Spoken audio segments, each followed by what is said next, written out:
Assalamualaikum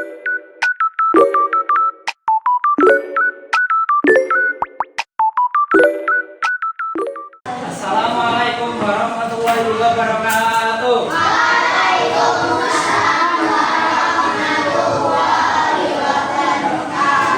Sebelum kita memulai pembelajaran pada pagi hari ini, alangkah baiknya kita berdoa dulu ya.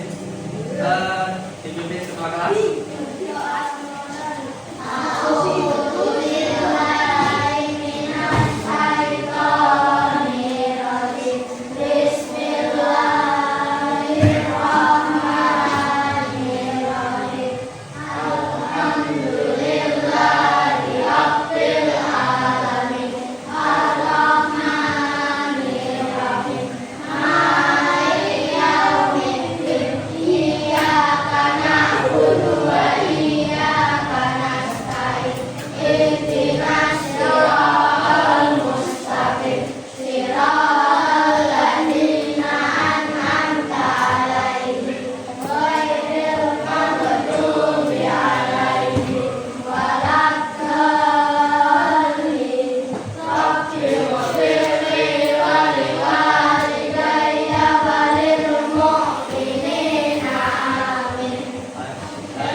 Hari ini ada yang bisa berangkat? Ada.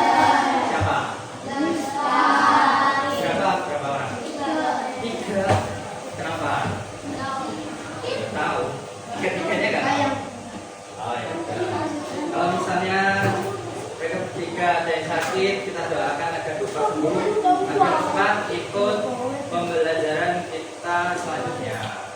Nah, sebelum memulai pembelajaran, alangkah baiknya kita menyanyikan lagu nasional untuk menunjukkan rasa nasionalisme kita. Ya, berdiri yuk. Ya. Kok ini Mas? Bendera suci dan mulia.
Sebelum saya mulai, saya ingin bertanya, apakah kalian pernah melihat nelayan menangkap ikan di laut?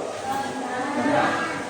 Terus apakah kalian pernah melihat petani yang sedang menanam padi? Nah, semua pekerjaan itu biasanya identik di Indonesia. Kenapa kenapa kalau kalian, kenapa nelayan dan petani itu lumayan murah dan umum di Indonesia? Kenapa? Ya, karena mahasiswa agraris. Nah, hari ini kita akan mempelajari tentang Indonesia kaya raya.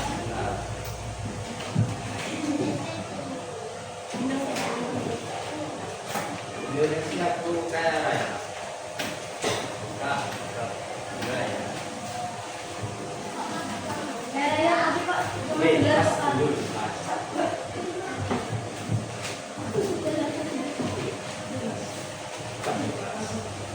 Nah, ketika melihat Indonesia, kita akan melihat petanya yang cukup besar ya. Ini ada gambar ini, petanya besar. Nah, ketika melihat Indonesia itu, kita akan melihat dari komponen peta atau unsur peta. Unsur peta di sini ada berapa? 1, 2, 3, 4, 5, 6, 7. Ada 7 unsur peta. Di dalam peta yang pertama ada unsur judul peta. Tentu dalam peta itu ada judulnya. Entah peta Indonesia, peta Malaysia, atau peta Kudus. Kemudian ada skala peta yang terdiri dari angka dan garis. Nah, dalam peta Indonesia tentu saja ada skala. Nah, contohnya di peta Indonesia ini. Nah, di situ ada angka 1 banding 22 juta. Ya, ini peta Republik Indonesia. Ini petanya 1 banding 22 juta ukuran. Nah, 1 itu melambangkan ukuran apa? Yang 1 skala apa? Skala dari peta. Sedangkan yang 22 juta itu skala dari ukuran aslinya. Itu tadi yang skala ya. Nah, kemudian yang ketiga ada petunjuk arah dan mata angin. Nah, mata angin yang utama itu kan ada 4. Ada utara, selatan, dan barat. Untuk mempermudah kita melihat mata arah angin. Kemudian yang keempat ada tata warna. Dalam peta itu ada tata warna tentunya, seperti yang tadi. Ini tata warna. Ini kan ada yang biru banget, biru gelap, sini biru terang. Terus di pulaunya ada yang bagian hijau, kuning sama coklat kemerahan. Nah, kalau di pulau-pulau di dataran itu yang hijau itu dataran rendah. Kemudian yang coklat kemerahan ini adalah pegunungan yang tinggi. Dan kalau untuk yang biru lautan, semakin gelap birunya semakin dalam perairannya. Kemudian yang keempat ada simbol. Yang kelima ada simbol. Tadi ini simbol dari peta yang menunjukkan ibu kota negara, ibu kota provinsi, ibu kota dan kota madya, kabupaten, kecamatan, gunung berapi, dan semacamnya. Dan ada simbol gambar. Ini ada bandara internasional, domestik, pelabuhan, ataupun perkebunan. Nah, kemudian yang keenam ada legenda. Legenda ini ditunjukkan untuk keadaan ataupun jalan, seperti itu jalan utama, jalan alternatif. Terus yang keadaan itu ada rawan kemacetan, rawan kecelakaan, kondisi jalan buruk, dan semacam keadaan lainnya. Atau rawan banjir itu juga bisa. Dan kemudian ada peta sisipan. Peta sisipan itu peta yang kecil di antara peta yang besar, ini peta sisipan.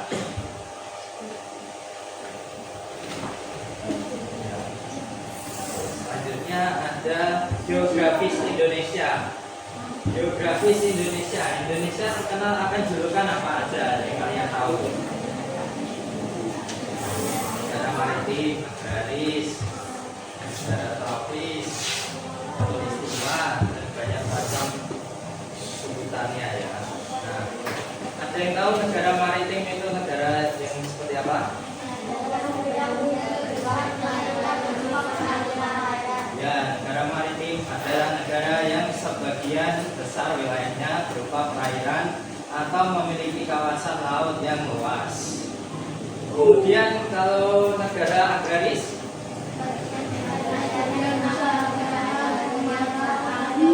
ya, negara agraris adalah negara yang sebagian besar rakyatnya bermata pencaharian dengan bercocok tanam. Nah, kalau di sini ada media. Dan bagian dulu ya, minggu tiga ya. Salam, ya, ini ada kali.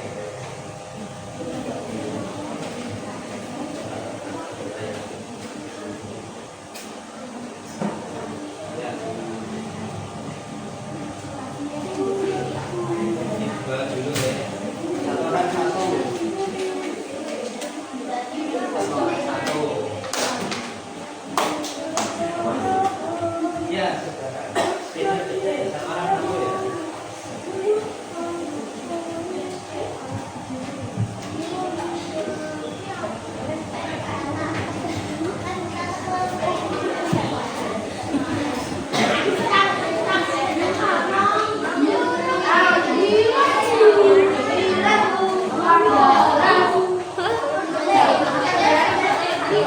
Ya,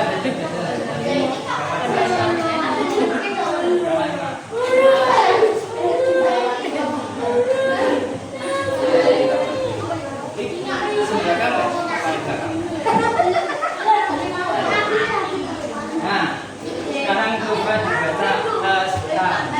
Ayo, tenang dulu, Bapak jelaskan dulu. Nah, tadi negara maritim. Negara maritim adalah negara yang sebagian besar wilayahnya berupa perairan. Nah, salah satu ciri-ciri dari negara perairan apa?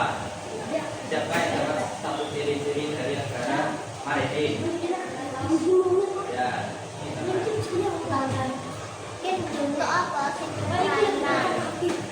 terus apa lagi ciri-cirinya? Ya.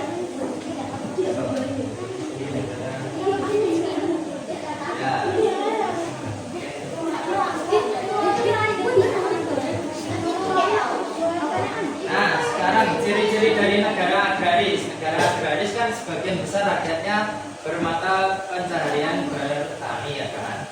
Nah, ciri-cirinya apa aja? Yang pertama. Oke. Nah.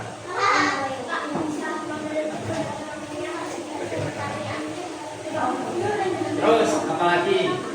Baca, baca.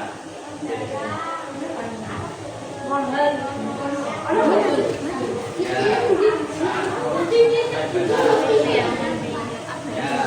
Terus apa lagi ciri-cirinya?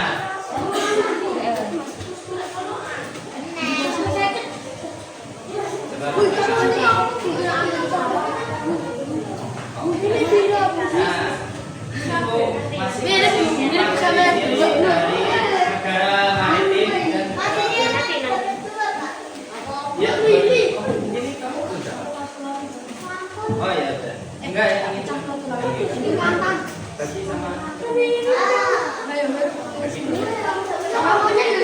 Nah, tadi ini kan ada ciri-ciri dari negara maritim dan negara agraris.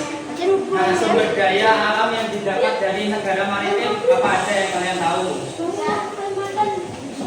Dalam ikan, terus apa lagi? Bagus, terus ikan ya. Dan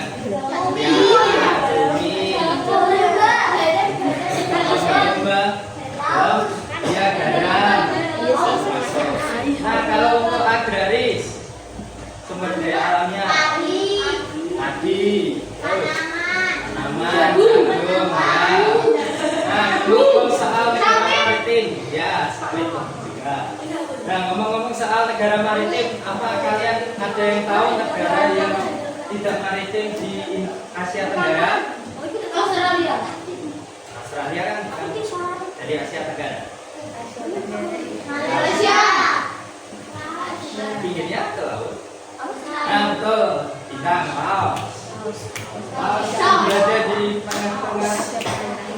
Berada di tengah-tengah Thailand, Vietnam. Jadinya nggak ada. Nah, selanjutnya ada garis Wallace. Nah, dalam Indonesia ada garis Wallace dan garis Weber. Garis Wallace ini digagas oleh seorang batas alam asal Inggris yang bernama Alfred Russel Wallace. Diambil dari namanya Alfred Russel Wallace pada abad ke-19. Nah, letak geografisnya itu garis ini membentang di antara Pulau Kalimantan dan Pulau Sulawesi. Lalu terus ke selatan melewati Selat Lombok antara Pulau Bali dan Pulau Lombok. Kemudian fungsinya itu apa sih? Untuk memisahkan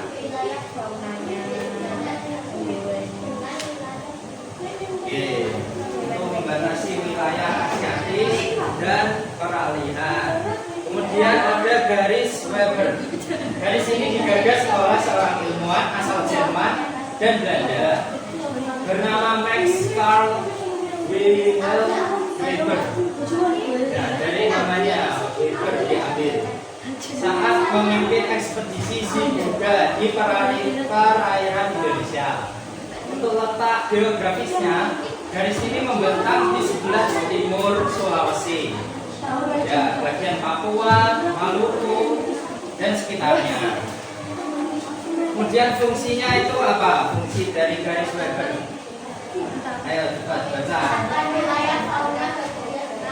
Ya, bagian tengah dan peralihan dan bagian timur atau Australis.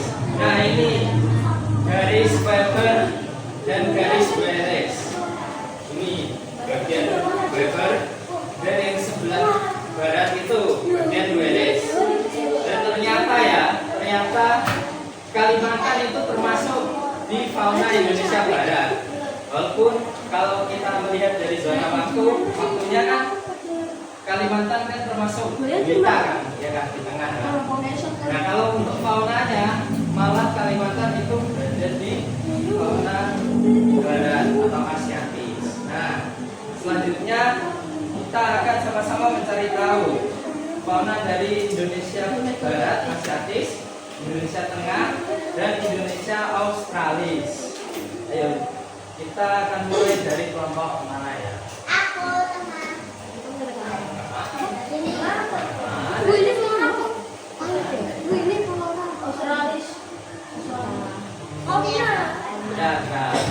Bintang, kamu bilang stop ya. Oke.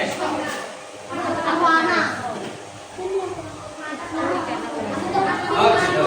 Ya nanti. Iya ya, gak apa-apa. Baris sini, barisnya.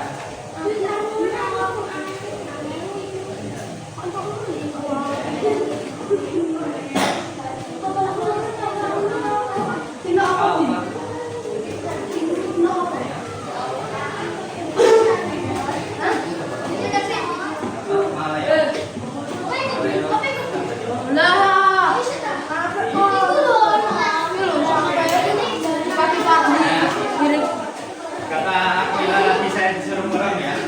Nah, ayo Bintang stop lagi ya. Bintang. Barismu baik. Oke. Kok kamu enggak? Nah, kita berapa?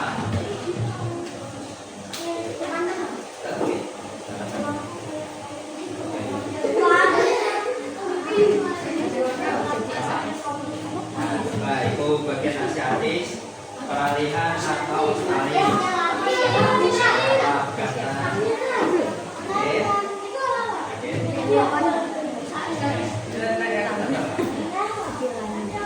Oke. Sekarang kelompoknya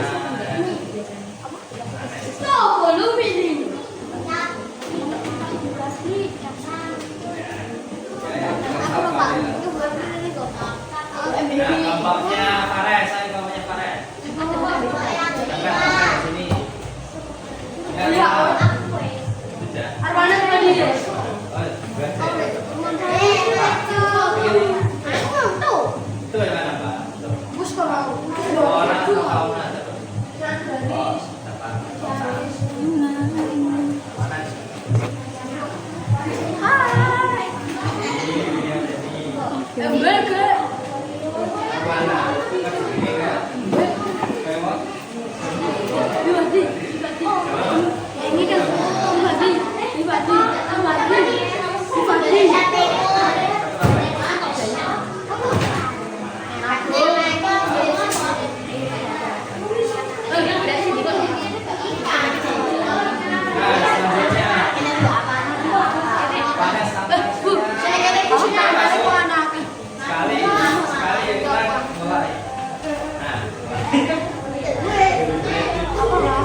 Ini adalah flora dan fauna yang ada di Indonesia, bagian Asiatis, Australian maupun Australis. Nah, tadi ngomong soal Kalimantan. Salah satu fauna yang ada di Indonesia yang kalian tahu yang belum ada di sini apa? Orangutan ya. Terus? Ya, pesut mahakam. Pesut mahakam itu berasal dari mana? Lebih tepatnya Kalimantan mana? Kalimantan Timur. Nah, ini tadi yang Bapak singgung itu berada di perbatasan garis Wallace dan peralihan.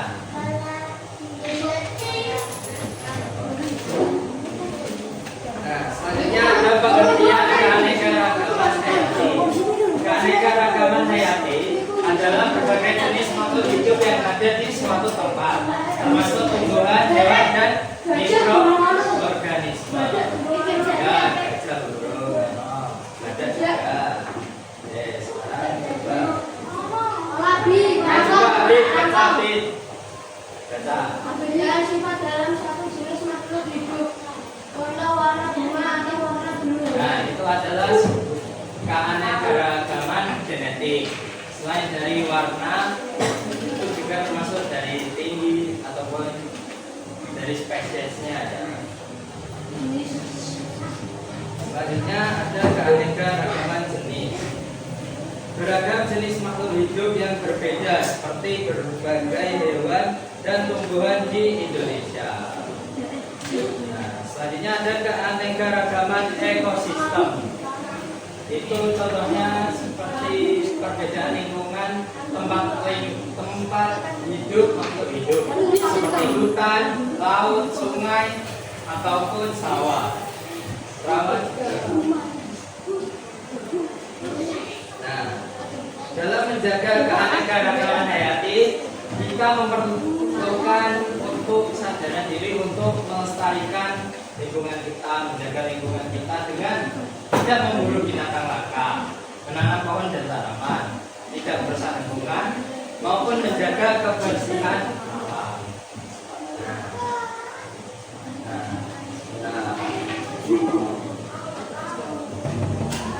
Bapak akan bagi kelompok ya.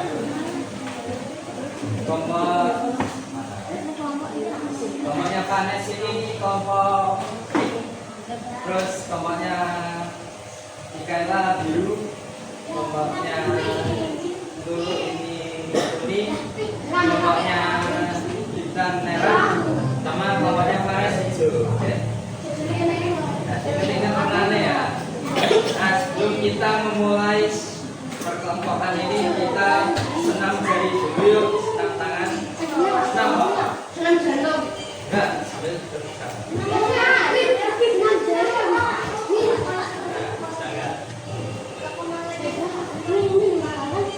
Ini maju yuk.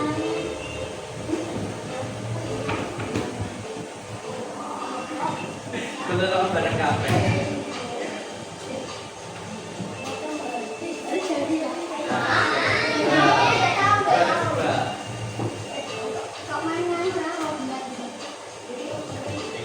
Yang ini ke belakang. Ini kan ini yang kanan ke depan, yang kiri ke belakang.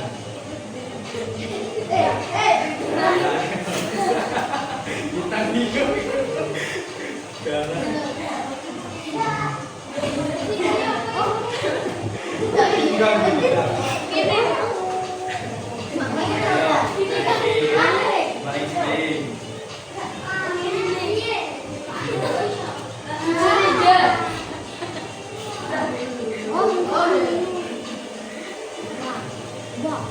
Kita latihan fokus dan konsentrasi. Jempol kelingking, jempol kelingking.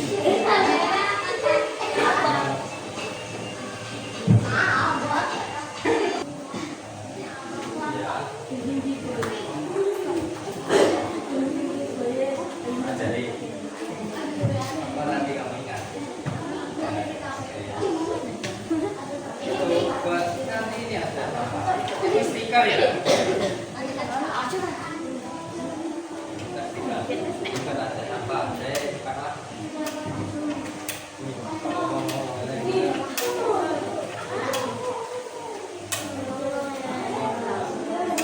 Misalkan misalnya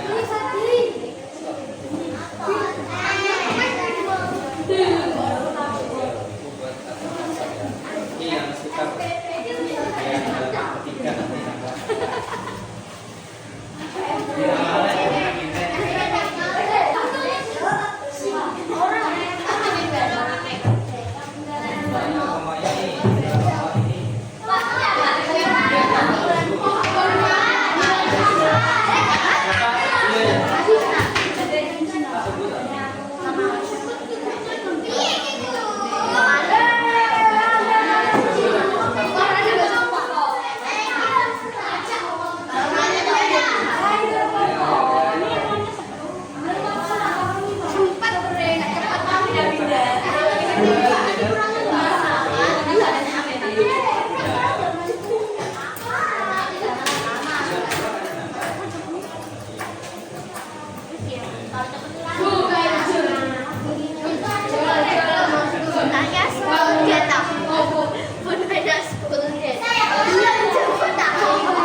tropis. Nah, coba. Ini. Skala atau simbol atau mata angin.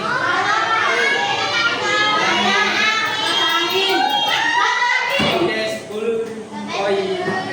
Nah, ini gambar seluruh permukaan bumi.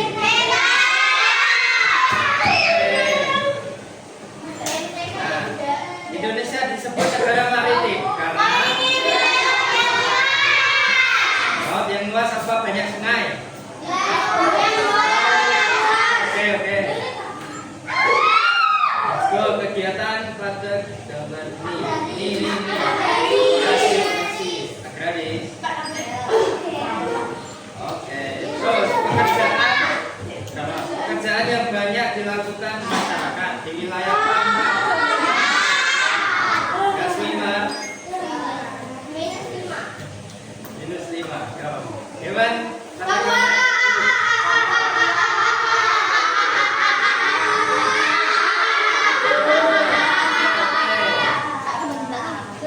Nah, gambar ini termasuk contoh.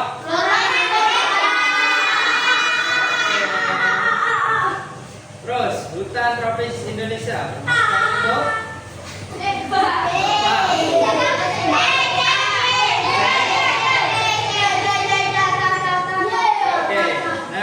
Ini tadi warna coklat kemerahan.